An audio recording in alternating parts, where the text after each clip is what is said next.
Dr. Mirandi Riwoe's novel Stone Sky Gold Mountain won the Queensland Literary Award for Fiction and was translated into Chinese. Her multicultural heritage has often inspired her writings. She talks about that and other topics with Pookong Kee, the immediate past BHP Chair of Australian Studies at Peking University and Emeritus Professor at the University of Melbourne. The Foundation for Australian Studies in China acknowledges the traditional owners of the unceded land on which this interview was conducted. Congratulations on your winning two major awards this year, the inaugural ARA Historical Novel Prize and the Queensland Literary Award for Fiction Book Prize.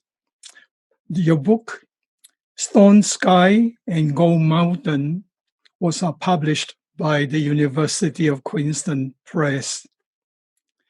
You have a very rich family and cultural heritage, which reflects Australia's contemporary multicultural makeup and its Asian connections.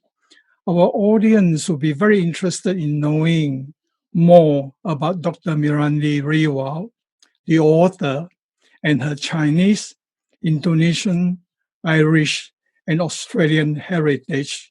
Can you please share with us that rich heritage? Thank you for those kind words. And first of all, if I could just pay my respects to the Turrbal and Yagara people on whose land I live here in Brisbane, and also the Kuku-Yalanji people whose land my book is set on. So just those acknowledgements. So yes, my father is Chinese, but his family have been in Indonesia a few generations. So he grew up in Indonesia, and then for university to study pharmacy, and then he studied medicine. He came to Australia on a scholarship to the UQ, actually, the University of Queensland himself. And that's where he met my mum, who's of Irish-English heritage. So that's where they met, and we've lived in Brisbane ever since. And I gather you were very interested in your Indonesian background, and that you intentionally spent some time in Indonesia, including studying at the Gajah Mada University. How was that reconnection with Indonesia, your father's place of birth? I guess because my father had come from Indonesia, so in Indonesia there'd been a movement, I guess, for the Chinese to assimilate in Indonesia. So they did lose a lot of their own language, the Chinese, and their names. So that's how my father came to have an Indonesian name, Riwoe. And when we grew up, I guess, in Australia here, although it was becoming more multicultural, say in the 70s and 80s, it still was sort of more that you assimilated. So we spoke English, and it wasn't like now. It wasn't sort of encouraged to keep up, the other language at home. So in fact, to learn Bahasa Indonesia, I had to go to Griffith University and learn it, and it did really enrich my life to be able to, because Papa has always had a close connection with Indonesia anyway, because he's still got family there. So we would travel there once in a while anyway. So to be able to actually speak more of the language was wonderful for me culturally, just to sort of center yourself too, where you're from and everything. So that was really, I loved that time I had in Gajah Mada. I think it was 6 months. It was over like a term, and I'd taken, my daughter was with me, and of course being immersed in the city, in the language, really helps your language skills, but also it was with other Australian students, so it was enjoyable. I think they still do it. It's a group called ACICIS, that ACICIS, and I think they still do it, and it's I would do it again. Yes, that program has produced several cohorts of very talented and well-informed young Australians who were able to spend some time in Indonesia. Many of them subsequently developed a lifelong engagement with Indonesia. Yes, that doesn't surprise me. Your entry into creative writing, was that partly affected by your being able to reconnect with Indonesia? I think it was more to do with my parents always, were always very supportive of us reading a lot, and from a young age. And my mum is an especially prolific reader. So, and I think because I loved reading and you are very interested in the authors themselves, I just wanted to sort of emulate authors because I loved books so much, and I always talked about, one day writing a book, just as sort of a pipe dream, I guess. And then it was my mum who told me, get started, don't just keep on talking about it, actually do something about it.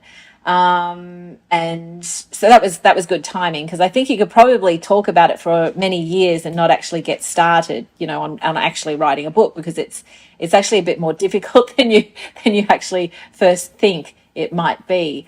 And what happened is, I guess, when you're trying to work out what you want to write, and you're trying to look at, what is being written or what's being published, it was writers, I think it was probably first Amy Tan, her books were so, such bestsellers, even though they were about Chinese families in America.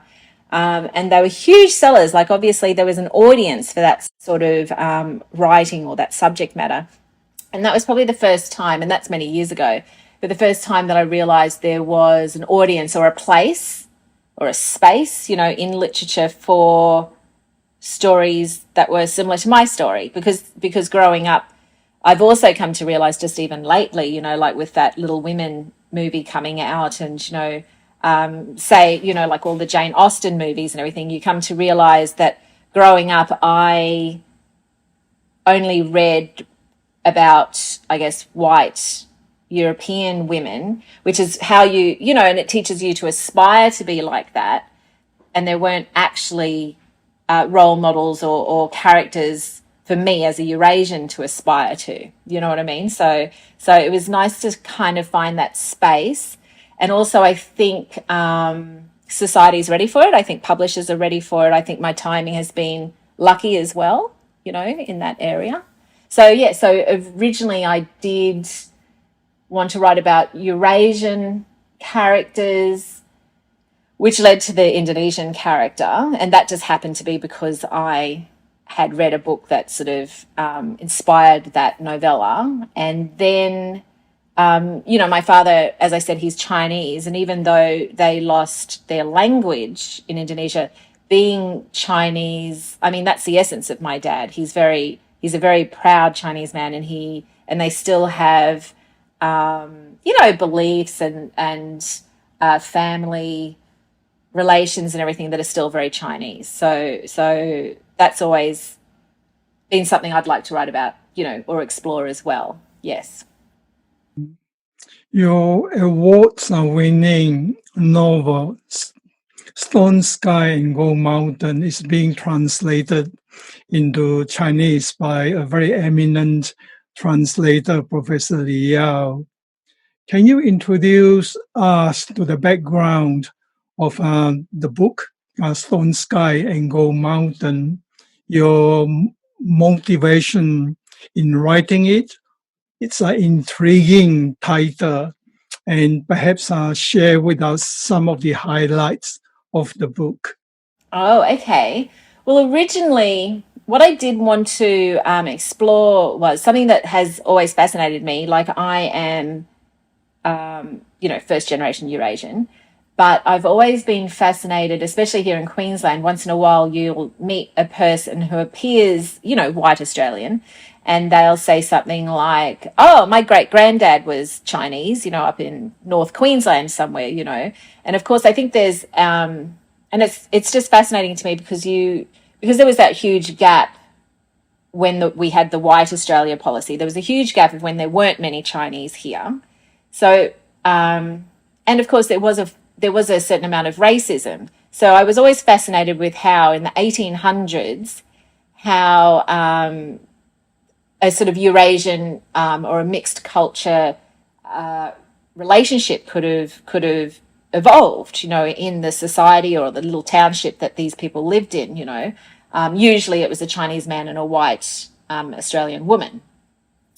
So that was always fascinating to me anyway. So then when I'd written a book about, Chinese Eurasian women in London, and I'd done my research on the Chinese or the Asian population of Victorian London, so the 1860s. And I'd written that book and I thought, well, I'd really like to maybe look into Australian, like the first Chinese Australians here. And they do go back earlier, but the most obvious time, especially for research, would be the gold rush, when there were a lot of Chinese here, before the white Australia policy.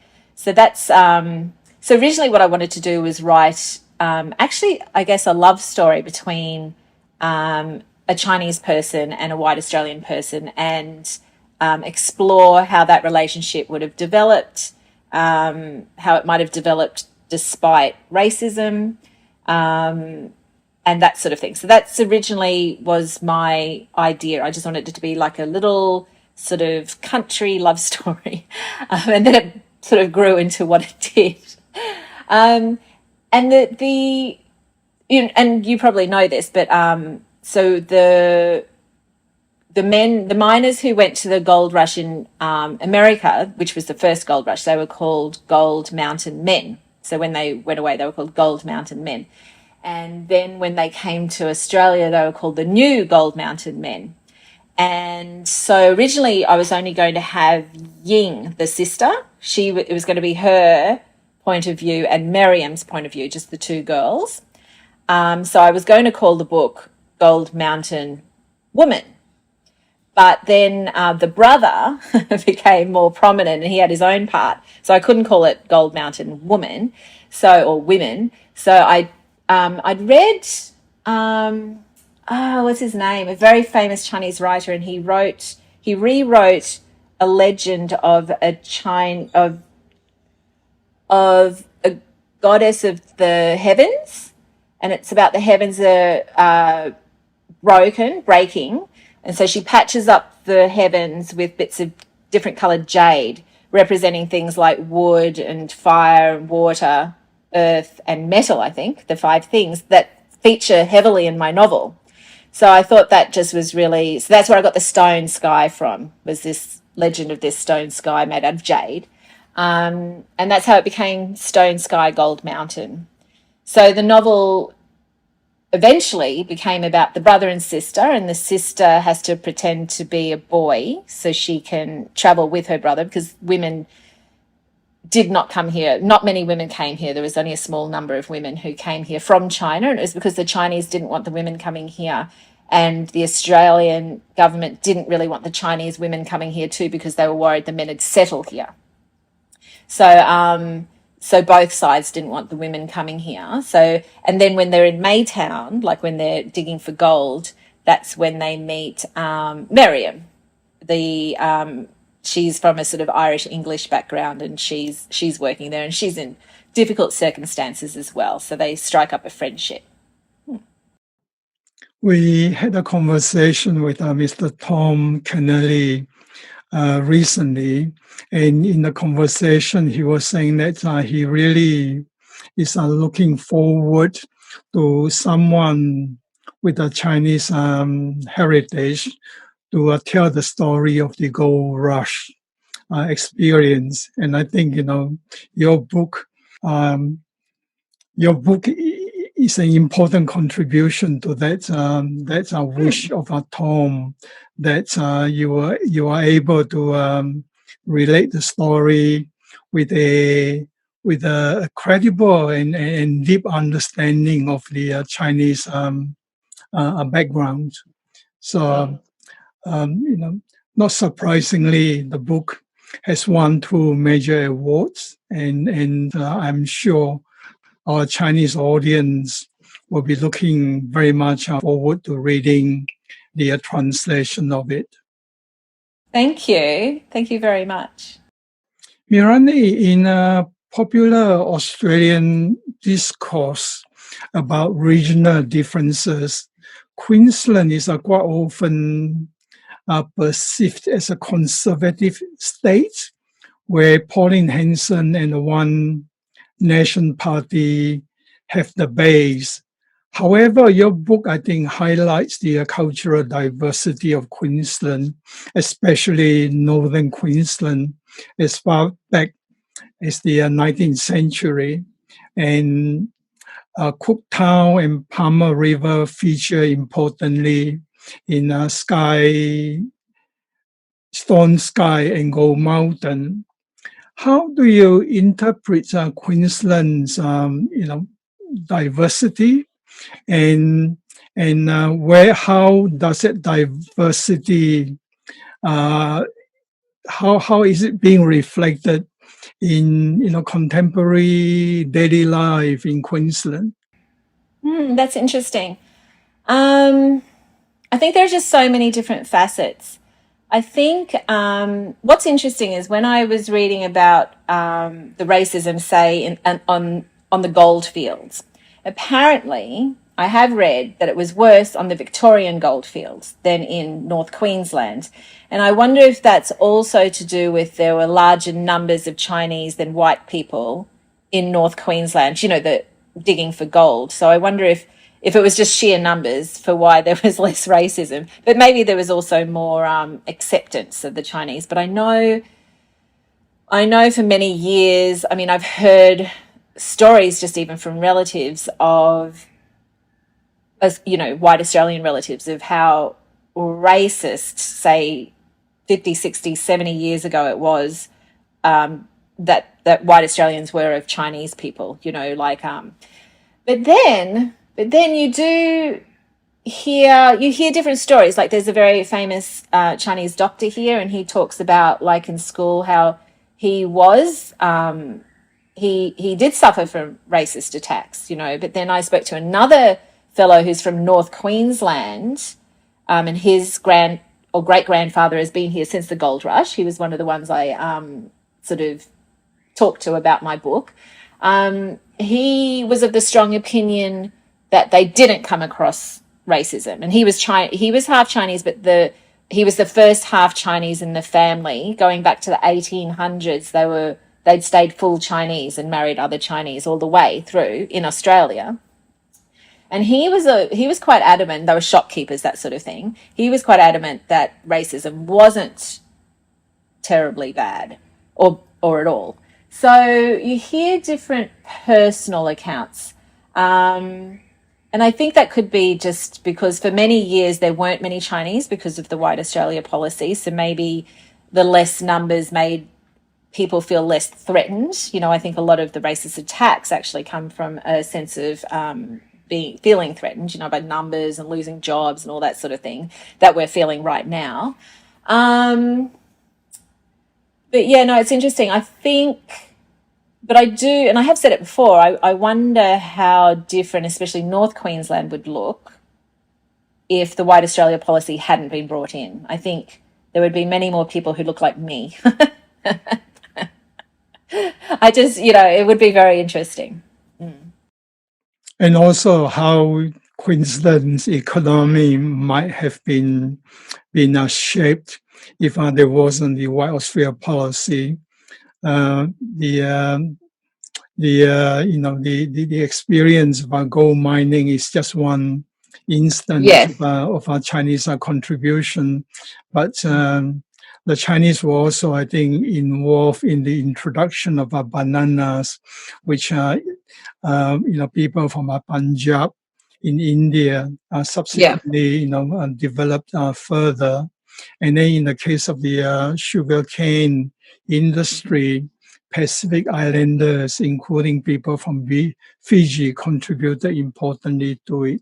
So those were, early important economic contributions which came to a halt because of the White Australia policy. Yeah, and it's true, but even longer, because some of those Chinese families were allowed to stay because by then they'd been born here, or whatever. And they ran the stores and everything, and they had they were growing the vegetables. I mean, even back to the goldfields, especially on the goldfields, and then after they were very important to local communities, for a long time. So, yeah, you're right there. Yes. Don't forget to watch part 2 of our interview with Dr. Mirandi Riwoe and our entire collection of conversations with some of Australia's leading authors.